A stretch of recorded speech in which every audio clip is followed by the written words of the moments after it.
Mrs Julia মাথা নাড়িয়ে হানিয়ার কথায় সম্মতি দেয়। তারপর হানিয়া ইনার কাছ থেকে সব রিপোর্টসগুলো নিয়ে মিসেস জুলিয়াকে দেখায় এবং পুরো ঘটনা শর্টকাটে বলে। হানিয়া তাকে এও জানায় সে কিভাবে করে ওষুধগুলো স্পর্শের রুম থেকে চুরি করেছে। সবটা শুনে মিসেস জুলিয়া কথা বলতে বা কোনো প্রকার রিয়াকশন দিতে ভুলে যায়। মিসেস জুলিয়া স্পর্শকে মন থেকেই ভালোবাসে আর ছোট বোনের মতো স্নেহ করে। সেই ছোট বোনের মতো মেয়েটার সাথে যে এত কিছু হয়েছে আর এখনও হচ্ছে, এটা শুনে সে ভীষণ কষ্ট পায়।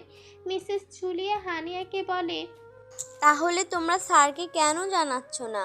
সে যদি জানে তার বোনকে কেউ এমন ভুল ঔষধ দিয়ে তাকে মৃত্যুর দিকে ঠেলে দিচ্ছে, তার জানটাই ছাড় নিয়ে নেবে। সে ভীষণ ভালোবাসে নিজের বোনকে। তোমরা স্যারকে সত্যটা বলে দাও। হানিয়া অস্থির হয়ে বলে, না না না আন্টি, ওনাকে এক্ষুনি এসব জানালে সে বিশ্বাস করবে না।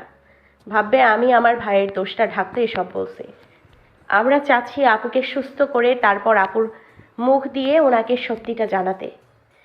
আর আপুকে সুস্থ করতে আমাদের আপনার সাহায্য ভীষণই প্রয়োজন। বলো আমি কিভাবে সাহায্য করতে পারি? আমি আমার সর্বোচ্চটা দিয়ে তোমাদের সাহায্য করব। মিসেস জুলিয়ার কথা শুনে হানিয়া ইনার মুখে হাসি ফুটে।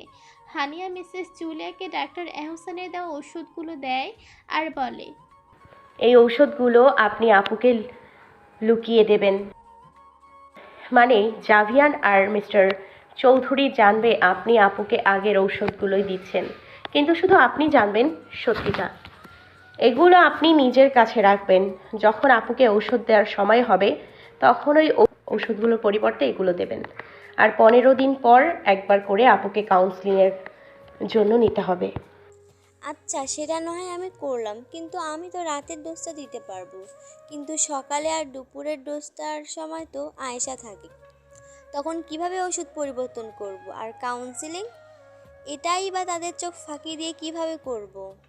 মিসেস জুলিয়ার কথা শুনে হানিয়া একটু চিন্তায় পড়ে যায়। তখন ইনায়া বলে, যে আমরা যেমনভাবে আপনাকে সবটা জানিয়েছি তাকেও জানাবো। যদি সে আপোষ না মানে তাহলে টাকার লোভ দেখাবো। আমার মনে হয় এই পন্থাটা কাজে দেবে। আর রইল কাউন্সিলিংয়ের ব্যাপারটা, এটার জন্য একটা না একটা উপায় বের করে ফেলবো আমরা। হানিয়া মিসেস জুলিয়া তার কথায় একটু আশার আলো দেখতে পায়। তারা ঠিক করে সন্ধ্যায় যখন মিসেস জুলিয়া স্পর্শর কাছে আবার আসবে আর আয়েশা ওই নার্সটি তার ডিউটি শেষ করে বের হবে, তখনই তার সাথে কথা বলবে এবং ঔষধগুলো দিবে, যাতে করে স্পর্শের নতুন নতুন ঔষধগুলোর ডোজ কাল থেকে শুরু করতে পারে। মিসেস জুলিয়ার সাথে কথা বলে হানিয়া বাসায় আসে।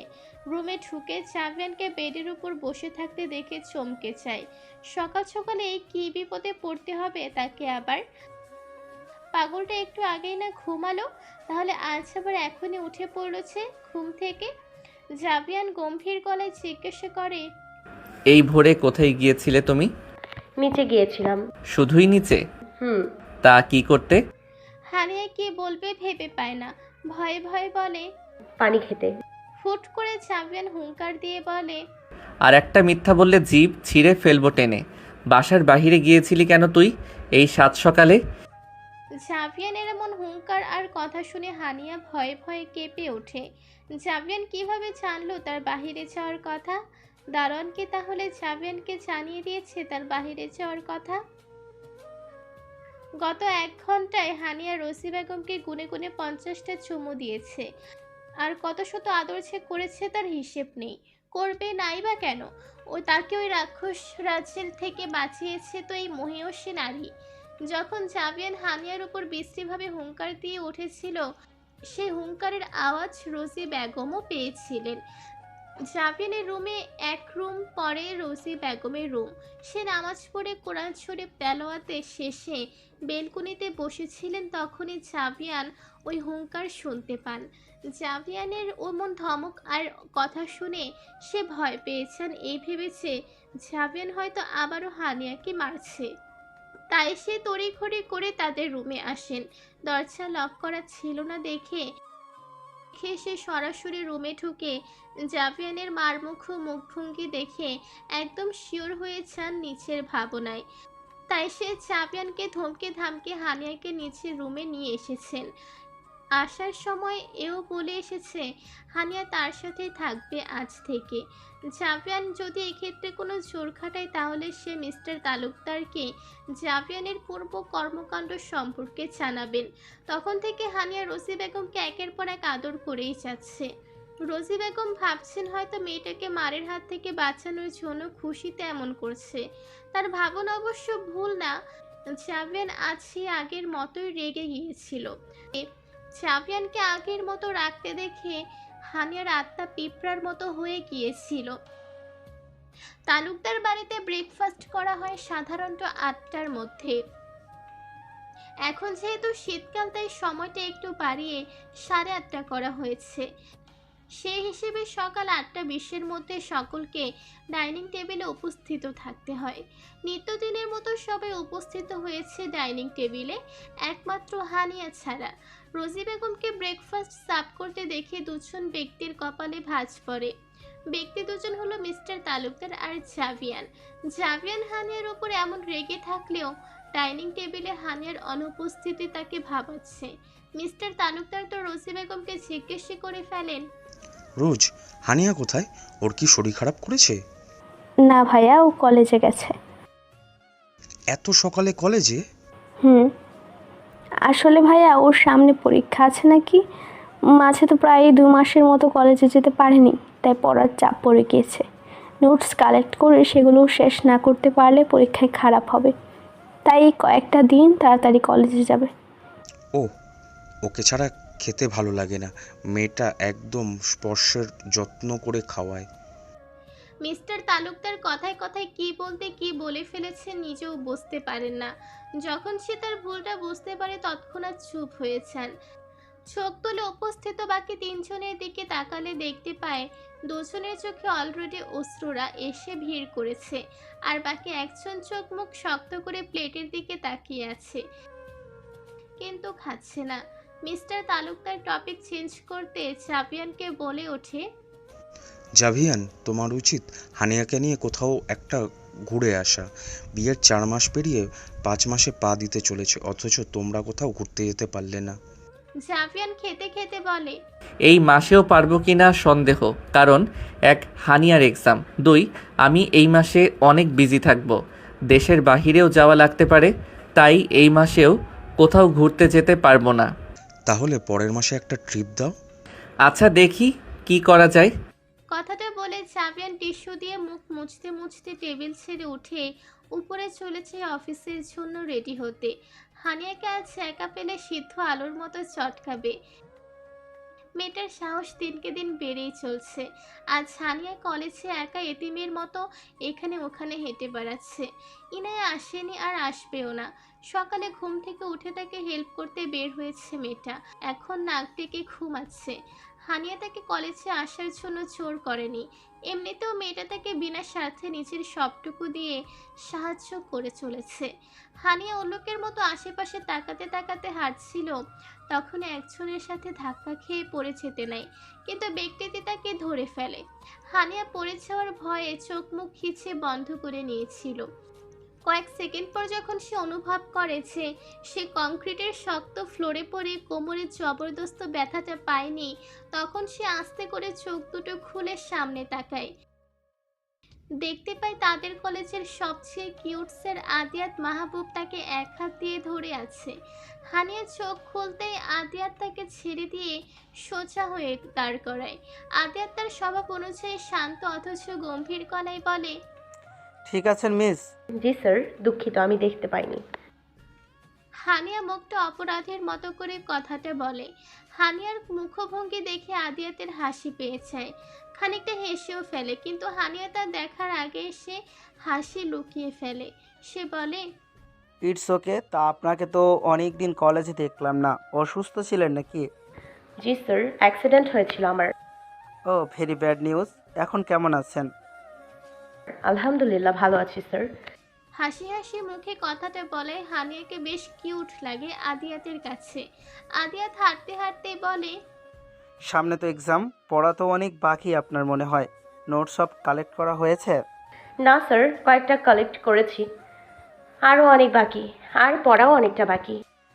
আমার ক্লাসের নোটস সব নেওয়া হয়েছে? না স্যার। আচ্ছা, আমার সাথে আসুন। আমি লাইব্রেরিতেই যাচ্ছিলাম কয়েকটা টিপস নিয়ে একটু ঘাঁটাঘাঁটি করতে। আপনাকে নোটসগুলো দিয়ে দিব, আর কিছু না বুঝতে পারলে বুঝিয়ে দিব নে। হানিয়া খুশি হয়ে যায় আদিয়াতের কথা শুনে। এমনিতেই আদিয়াত যে কোর্সটা করে হানিয়ার কেন যেন ওই পড়াগুলো মাথায় ঢুকতে চায় না। আজ যেহেতু একটা সুযোগ পেয়েছে, এর সদ্ব্যবহার না করলে অনেক বড় লস হয়ে যাবে। হানিয়া আদিয়াত চলে যায় লাইব্রেরিতে। আদিয়াত অনেকটা সময় নিয়ে তাকে পড়াগুলো বুঝিয়ে দেয়। আদিয়াতের ক্লাসের সময় হয়ে যাওয়ায় সে হানিয়াকে কয়েকটা টাস্ক দিয়ে চলে যায় ক্লাস করাতে। অন্যদিকে জামিয়ান আজ অফিসে সবার সাথে রাগ দেখাচ্ছে। ভুল হলেও বকছে, ভুল না হলেও বকছে। এমনিতেই সবাই মিস্টার তালুকদারের থেকে জাবিয়ানকে বেশি ভয় পায়। তার উপর আজ এমন খাটাসের মতো আচরণ করায় ভয়ে সবার আত্মা একটুখানি হয়ে আছে। অফিসে আসার পর থেকে 3-4 বার সে হানিয়াকে ফোন দিয়েছে, কিন্তু মেয়েটা ফোন ধরেনি। এই জন্য এত রাগ হচ্ছে। আজ সকাল থেকে হানিয়া তাকে রাগিয়ে দিচ্ছে। শেষবারের মতো আবার কল দেয় হানিয়াকে। হানিয়া ক্লাসে থাকে, ফোনটা ধরতে পারে না। জাপিয়ানো রেগে নিচের ফোন বন্ধ করে ফেলে রাখে। তারপর চলে যায় মিটিং অ্যাটেন্ড করতে। হানিয়া কলেজ শেষে ঠিক টাইমে বাসায় এসে তার যাবতীয় কাজগুলো করে। দুপুরের খাওয়া দাওয়া শেষ করে উঠে দেখে 5:30 বাজে। মাগরিবের নামাজ পড়ে সে তার ফোনটা নিয়ে তাড়াতাড়ি বের হয় রুম থেকে। আর 10 মিনিট পরে আয়েশার ডিউটি শেষ হবে। ইনায়াও তার বাসা থেকে রওনা দিয়েছে। মিনিট 2 পর এসে পড়বে তালুকদার বাড়িতে। হানিয়া নিচে নেমে দেখে কুলসুম ব্যতীত কেউ আপাতত ড্রয়িং রুমে নেই। সে কুলসুমকে ভুংভাং একটা বুঝ দিয়ে বের হয়ে আসে বাসা থেকে। সে তাড়াতাড়ি কাজটা শেষ করতে চাইছে, কারণ জাভিয়ান বাসায় ফিরে 7টায়। এসেও যদি হানিয়াকে বাসায় না পায় তাহলে তাকে আর কেউ বাঁচাতে পারবে না। ঠিক সময়ে তাদের আয়েশার সাথে দেখা হয়। ইনায়া আর সে ভালো করে সব বুঝিয়ে বলে তাকে। মেয়েটা গরিব হয়ে তার কিছু টাকা দিয়ে সাহায্য করতে চায়, কিন্তু সে নেয় না। সে বলে, গরিব হতে পারি আপু, কিন্তু লোভী না। টাকা আমার প্রয়োজন, কিন্তু নিজের মনুষ্যত্ব বিকিয়ে দিয়ে টাকা কামাতে আমার বাবা মা আমায় শেখায়নি। আপনাদের কাজটা আমি এমনিতেই করে দিব। নার্স হয়েছি যাতে মানুষের সেবা করে একটু সোয়াব আর আত্মতৃপ্তি পেতে পারি। আয়েশার কথাগুলো ইনায়া হানিয়ার মন ছুঁয়ে যায়। তারা জোর করে অল্প কিছু টাকা তাকে দিয়ে তারপর তাকে ছাড়ে। ইনায়া চলে যায় নিচের বাসায়। হানিয়াও ফুরফুরে মেজাজে বাসায় এসে পড়ে। স্পর্শের সঠিক চিকিৎসা শুরু হয়েছে। বিষয়টা হানিয়াকে ভীষণ খুশি করে তুলেছে। সে বাসায় এসে কুলসুমের সাথে টুকটাক কাজ করে নিচের রুমে এসে পড়ে। গুনগুন করে গান গাইতে গাইতে রুমে আসে। আশেপাশে না তাকিয়ে পার্সটা কাবার্টে রেখে যেই না পেছনে ঘুরেছে, তার পরাণ পাখি ভয়ে উড়ে যেতে চায়। জাভিয়ান দরজা লাগিয়ে তার সাথে হেলায় দিয়ে দাঁড়িয়ে আছে। চোখ মুখ দেখে তার ভেতরের অবস্থা বোঝা যাচ্ছে না। সকালে না হয় রোজি বেগম তাকে বাঁচিয়েছিল, এখন কে বাঁচাবে তাকে? তার উপর আজ সারাদিন জাভিয়ানের চোখের আড়ালে ছিল। আর জাভিয়ান তাড়াতাড়ি আসলো কেন আজ? হানিয়া ঘড়িতে সময় দেখে নেয়, 7টা বাজতে এখনো 20 মিনিট আছে। হানিয়া একটা ফাঁকা ঢোক গিলে ভয়ে ভয়ে বলে, আপনি আজ এত তাড়াতাড়ি এসে পড়লেন যে? আপনি তো আরও দেরি করে আসেন। জাভিয়ান বাসায় এসে ফ্রেশ হয়ে একটা ব্ল্যাক কালারের হুডি পরেছে আর ব্রাউন কালারের ট্রাউজার। চুলগুলো ভেজা ভেজা লাগলো হানিয়ার কাছে। হানিয়া যখন জাভিয়ানকে স্ক্যান করতে ব্যস্ত, তখন জাভিয়ান হেঁটে হানিয়ার প্রায় অনেকটা কাছে এসে পড়েছে। হুট করে হানিয়ার ধ্যান ফিরলে সে জাভিয়ানের হাত থেকে বাঁচতে দৌড় লাগায়, কিন্তু এবার আর ভাগ্য সহায় হয় না। জাভিয়ান তার শক্ত হাতজোড়া দ্বারা হানিয়াকে ধরে ফেলে। তারপর তার কোমর ধরে কিছুটা উঁচু করে তুলে ছুঁড়ে ফেলে বেডে। জাভিয়ান ততটা ছুঁড়ে ফেলে না এই ভেবে হানিয়ার মাথায় সমস্যা দিতে পারে। হানিয়া নিজেকে সামলে বিছানা থেকে নামতে গেলে জাভিয়ান তার পা ধরে টেনে আবার শুয়ে দেয়। তারপর নিচেও বেডে উঠে হানিয়াকে নিচে 4 হাত পায়ের মধ্যে বন্দি করে ফেলে।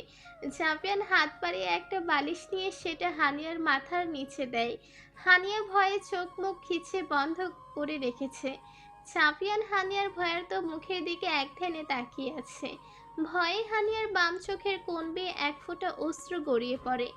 জাভিয়ান হাত বাড়িয়ে সেই অশ্রু মুছে দেয়। তারপর হানিয়ার দু গালের আলতো করে হাত রেখে বৃদ্ধাঙ্গুলিদ্বয় দ্বারা আলতো করে স্লাইড করতে থাকে। নরম গলায় বলে ওঠে, চোখ খুলো হানি। হানিয়া তাও চোখ খুলে না। জাভিয়ান এবার হানিয়ার চোখের ওপর স্লাইড করে। আস্তে আস্তে হানিয়া স্বাভাবিক হয়ে চোখ খুলে জাভিয়ানকে কেমন কেমন করে তাকিয়ে থাকতে দেখে হানিয়া থতমত খেয়ে যায়। সে মনে মনে ধরেই নিয়েছিল এখন আর রক্ষা পাবে না সে, কিন্তু এই ব্যাটার মতলব অন্য কিছু লাগছে। হানিয়া ভয়ে ভয়ে বলে, আমার উপর থেকে উঠুন, নিঃশ্বাস বন্ধ হয়ে আসছে। জাভিয়ান হানিয়ার কথা তো শুনলই না, উল্টো তার দিকে আরেকটু ঝুঁকে এসে কণ্ঠে কিছুটা ঘর্ণিয়ে বলে, এখনো তো কিছুই করলাম না, তাতেই নিঃশ্বাস বন্ধ হয়ে আসছে। কিছু করলে তো মনে হয় না তোমাকে খুঁজে পাওয়া যাবে। কি করবেন? দেখবে কি করব। হানিয়া অসম্মতি জানিয়ে মাথা নাড়ায়, কিন্তু জাভিয়ান তো তাকে দেখাতে চান সে কি করবে সেটা। জাভিয়ান হানিয়ার দু হাতের আঙুলের ভাঁজে নিচের আঙুল গুছিয়ে শক্ত করে পেটের সাথে চেপে ধরে। হানিয়া ছাড়া পাওয়ার জন্য ছটফট করে ওঠে, কিন্তু জাভিয়ানের পুরো ঠোঁটের স্পর্শে তাকে নিমেষেই শান্ত করে দেয়। জাভিয়ান তার কপালে নিচে ঠোঁট ছুঁড়ে ছুঁয়ে রাখে বেশ কিছুক্ষণ। হানিয়া পুনরায় চোখ বন্ধ করে সেই স্পর্শটা ফিল করে। জাভিয়ান হানিয়ার কপাল থেকে ঠোঁট সরিয়ে পরপর হানিয়ার দু চোখের পাতায় চিবুকে থুতনিতে নিচের পুরো ঠোঁটের স্পর্শ দিতে থাকে। তাদের বিয়ের পর জাভিয়ান হানিয়াকে অনেকবার গভীরভাবে স্পর্শ করলেও আজকের এই স্পর্শ অন্যদিনের চেয়ে ভিন্ন। এই স্পর্শে হানিয়া আদর ভালোবাসা খুঁজে পাচ্ছে, কিন্তু জাভিয়ান তো তাকে ভালোবাসে না। হুট করে নিচের ঠোঁটে অন্য আরেকটি ঠোঁটের স্পর্শে হানিয়া জমে যায়। জাভিয়ান অনেক সফটলি তার ঠোঁট ছোড়া ছুঁয়ে দিচ্ছে। জাভিয়ান নিচে হানিয়ার একটা হাত নিচের ঘাড়ে এনে রাখলে হানিয়া শক্ত করে ঘাড়ের পেছনের চুলগুলো খামচে ধরে। হানিয়ার অন্য হাতটাও মুক্ত করে দিলে হানিয়া জাভিয়ানের বুকের কাছের কাপড়ের অংশ টেনে নিচের আরেকটু কাছে নিয়ে আসে। তারপর দুজনেই মেতে ওঠে ভালোবাসার আদান প্রদান করতে। তাদের দুজনের না থাকে সময়ের জ্ঞান, না থাকে পারিপার্শ্বিক অবস্থার কথা মনে। দুজনের মনে শুধু এইটুকু চাচ্ছে একে অপরকে নিচের সবটা উচ্চার করে ভালোবাসতে। বেশ অনেকক্ষণ হয়ে যাওয়ার পরও কেউ কারো ওষ্ঠ মুক্ত করে না। জাভিয়া নিচের চোখ খুলে হানিয়ার দিকে তাকালে দেখতে পায় মুখটা হালকা লাল হয়ে আছে, আর চোখের কোণ বেয়ে অশ্রু গড়িয়ে পড়ছে। দৃশ্যটা জাভিয়ানের মনে মনে একটু হাসে। তারপর নিচে সমাপ্ত করে তাদের ওষ্ঠ ভালোবাসা। হানিয়ার ঠোঁটকে মুক্ত দিয়ে মাথা নামিয়ে তার গলায় মুখ গুছে দেয়। বড় বড় শ্বাস ফেলে নিজেকে শান্ত করে। হানিয়ার হাত ছোড়া এখনো আগের জায়গাতেই আছে। জাভিয়ান হানিয়ার উপর থেকে সরে বেডে শুয়ে পরে, তারপর হানিয়াকে টেনে নিচের বুকের উপর এনে ফেলে। হানিয়ার শ্বাস প্রশ্বাস তখনও কিছুটা বেসামাল, তাই জাভিয়ান তাকে শান্ত করতে মাথায় হাত বুলিয়ে দিতে থাকে। হানিয়া একটু সময় নিয়ে শান্ত হওয়ার পর জাভিয়ান তাকে টেনে একদম নিচের মুখোমুখি করে। হানিয়ার চোখে চোখ রেখে কঠোর অথচ শান্ত গলায় বলে, তোমাকে স্বাধীনতা দিচ্ছি, এটা সঠিক ব্যবহার করো। আমি যদি কোনোদিন জানতে পারি আমার দেওয়া স্বাধীনতার তুমি অপব্যবহার করেছো, কসম আল্লাহর তোমাকে জ্যান্ত কবর দিতে আমার বুক একবারের জন্যেও কাঁপবে না। আজ যে বুকে যত্ন করে আগলে আগলে রাখছি, এই বুক থেকে ছুঁড়ে ফেলতেও সময় নিব না। হানিয়া জাভিয়ানের চোখে চোখ রেখে তাকিয়ে আছে। কি সুন্দর তাকে শান্ত গলায় শাসালো, কণ্ঠে প্রখর অধিকার বোধ, অথচ বিয়েটা করেছে প্রতিশোধের জন্য। হানিয়াও শান্ত গলায় বলে, আমিও আজ একটা কথা জানাচ্ছি আপনাকে। আমি যদি কোনোদিন জানতে পারি আমাকে বিয়ে করার পেছনে অন্য কোনো উদ্দেশ্য আছে, সেদিন আমিও আপনাকে ছেড়ে চলে যেতে দুবার ভাববো না। আপনি আমার ভালোবাসা দেখেছেন জাভিয়ান, আমার ঘৃণা দেখেননি। বলা হয়ে থাকে নারীর ঘৃণা পুরুষের ছলনার থেকেও ভয়ঙ্কর। নারীর ঘৃণা একজন পুরুষকে দুনিয়াতেই জাহান্নামের দেখিয়ে দিতে পারে। হানিয়া জাভিয়ানের এতদিনের সংসারে আজ প্রথমবার হানিয়া জাভিয়ানের নাম ধরে ডাকলো। জাভিয়ানের কাছে নিজের নামটা আজ ভীষণই মিষ্টি শোনালো। কেন? হানিয়া তার নাম ধরে ডেকেছে বলে? জাভিয়ানের কথাগুলো যেমন হানিয়াকে থমকে দিয়েছে, তেমনি হানিয়ার উক্তিগুলো জাভিয়ানের অন্তরে পড়ে কাঁপন ধরিয়ে দিয়েছে। তারা হয়তো জানে না বিচ্ছেদই তাদের জীবনের বিধাতার চূড়ান্ত সিদ্ধান্ত। চলে গেছে আরও 13টা দিন, আর 2 দিন পরে স্পর্শকে কাউন্সেলিংয়ের জন্য নিতে হবে। সাইক্রেটিস্টেরও অ্যাপয়েন্টমেন্ট নেওয়া হয়ে গিয়েছে, কিন্তু বের করবে কিভাবে ওরা স্পর্শকে, এটাই এখন চিন্তার বিষয় হয়ে গিয়েছে। ইনায়া আর হানিয়া ক্যান্টিনে বসে গালে হাত দিয়ে এটা নিয়েই ভাবছে। আচ্ছা, আমরা যে সময়ে অ্যাপার্টমেন্ট নিয়েছি সে সময়টা তোর ভাইয়া অফিসে থাকে, তাহলে তুই এত চিন্তা করছিস কেন? হানিয়াকে প্রশ্ন করে ইনায়া। হানিয়া ওয়ান টাইম চায়ের কাপ চুমুক দিয়ে বলে, উনি যেই শিয়ানা, তোর কি মনে হয় উনি বোনের নিরাপত্তার জন্য সিসিটিভি ক্যামেরা সেট আপ করেনি? হ্যাঁ, আমার তো মনে হয় করেছে। তাও ঠিক। আচ্ছা, জুলিয়া আন্টিকে জিজ্ঞেস করলে তো হয়, উনি তো আপুর দেখভাল করেন অনেক আগে থেকে, উনি হয়তো জানতে পারে এই বিষয় সম্পর্কে। দাঁড়া, আমি কল দিচ্ছি। মিসেস জুলিয়ার সঙ্গে এখন হানিয়ার প্রায় কথা হয়। শুধু মিসেস জুলিয়া না, স্পর্শের সাথেও কথা হয়।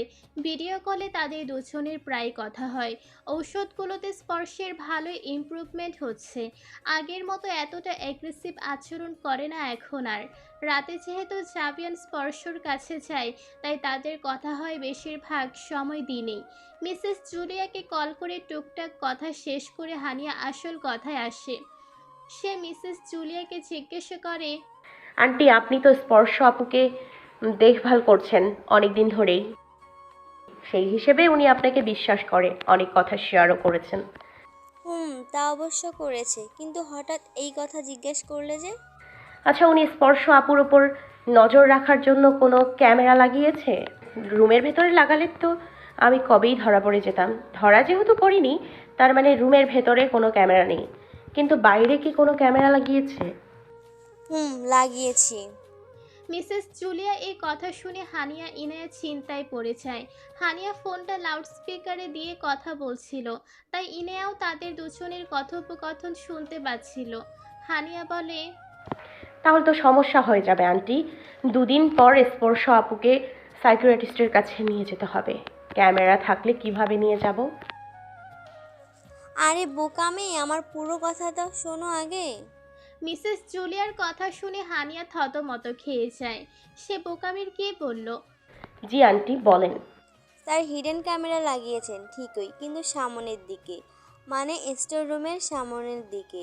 পিছনের দিকে কেমন জঙ্গল দেখছো না, এটাই স্যার করেছেন, যাতে এই ঝোপঝাড়ে কেউ আসার সাহস না পায়। কতগুলো কাঁটাওয়ালা গাছ লাগিয়েছেন।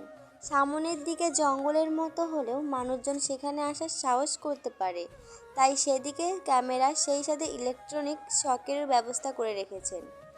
স্টোর রুমের সামনের দরজায় হ্যান্ডেলের সাথে ইলেকট্রনিক তার লাগানো আছে, কেউ ওটা স্পর্শ করলেই দারুণ শক খাবে। আর আমাকে স্যার একদিন এটাও বলেছিলেন যে উনি বাড়ির অন্যান্য সদস্যদের এই দিকে আসা নিষেধ করে দিয়েছেন, কেউ আসবে না ওই দিকে, যদি আসেও সে ক্যামেরার মাধ্যমে আগে থেকেই জানতে পারবেন। হানিয়া আর ইনায়া হাঁ করে মিসেস জুলিয়ার কথাগুলো শুনছিল। জাভিয়ান কতটা ডেঞ্জারাস তা তাদের জানতে আর বাকি নেই, আর বোনকে সে কতটা ভালোবাসে সেটাও তারা বুঝতে পারছে। দিন শেষে বোনকে নিজের কাছে রাখার জন্য তার কত লুকোচুরি, কত প্ল্যান, অথচ অন্যের বোনের জীবনটা বিষিয়ে দিতে দুবার ভাবেনি। হায়রে মানুষ।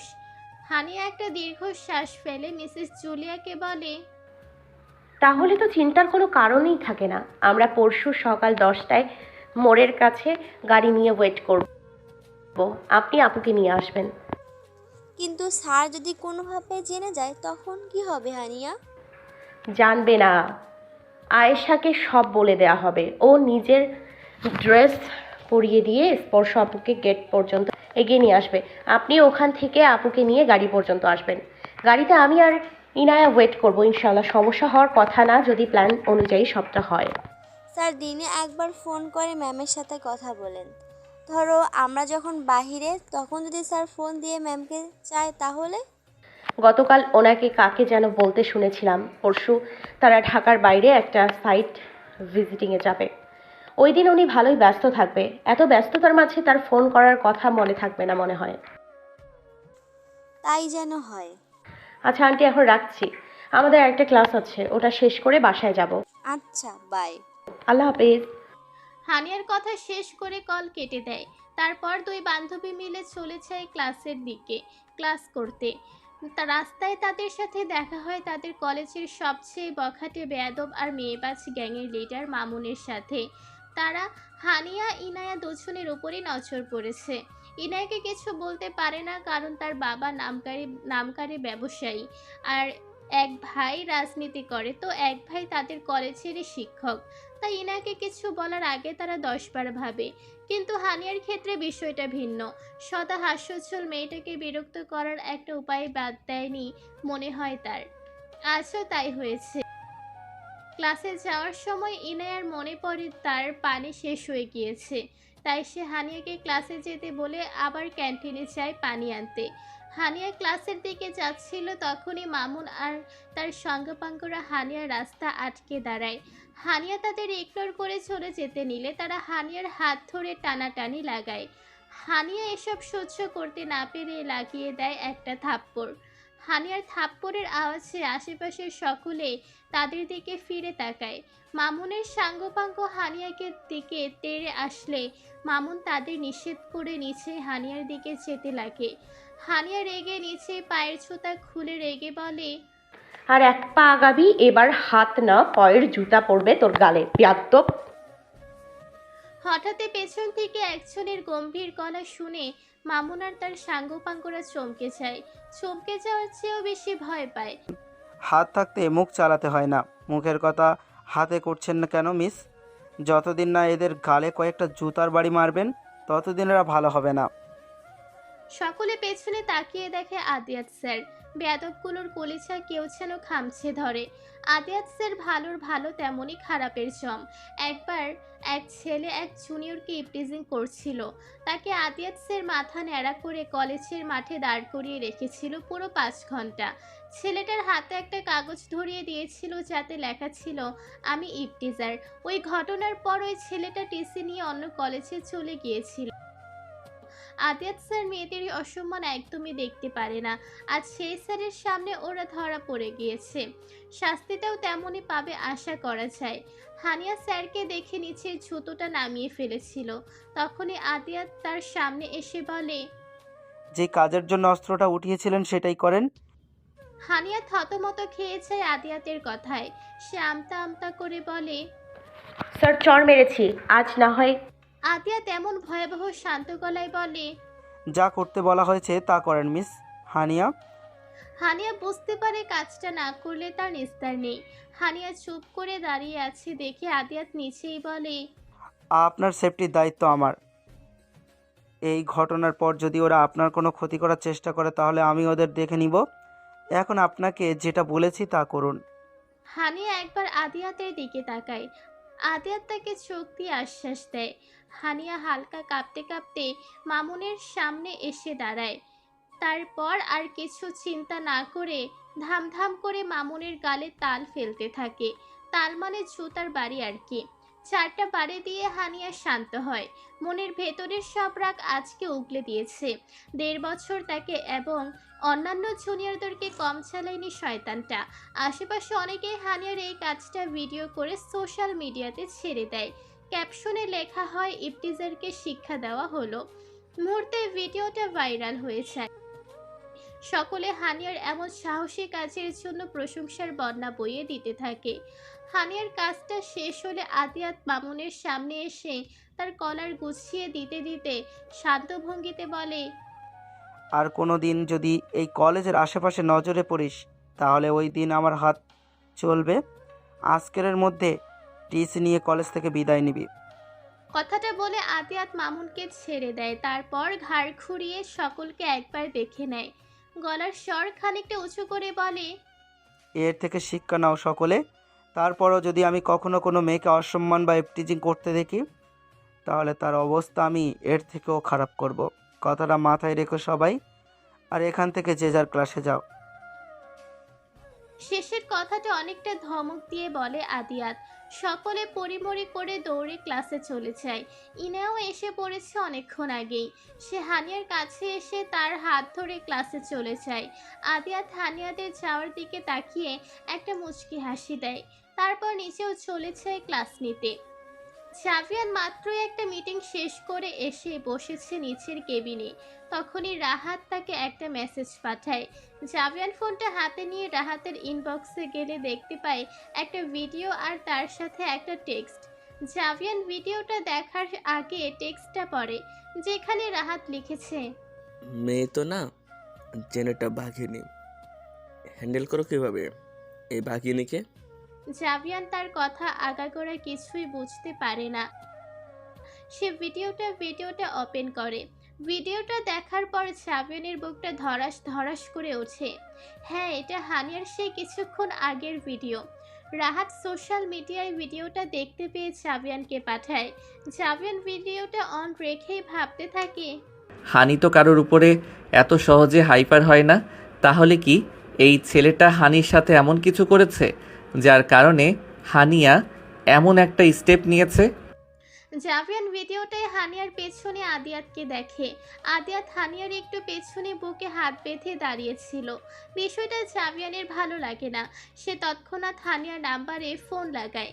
হানিয়া তখন কলেজে থেকে বের হয়ে গাড়ির দিকে যাচ্ছিল।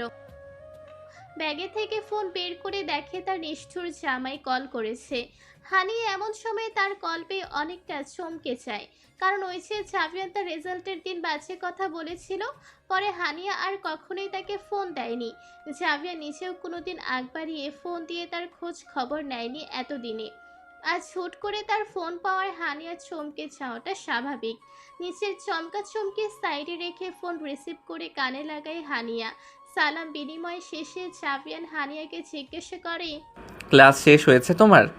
জি, বাসায় যাচ্ছিলাম এখন। আজ বাসায় যাওয়া লাগবে না, ড্রাইভার আঙ্কেলকে বলো তোমাকে আমার অফিসে নিয়ে আসতে।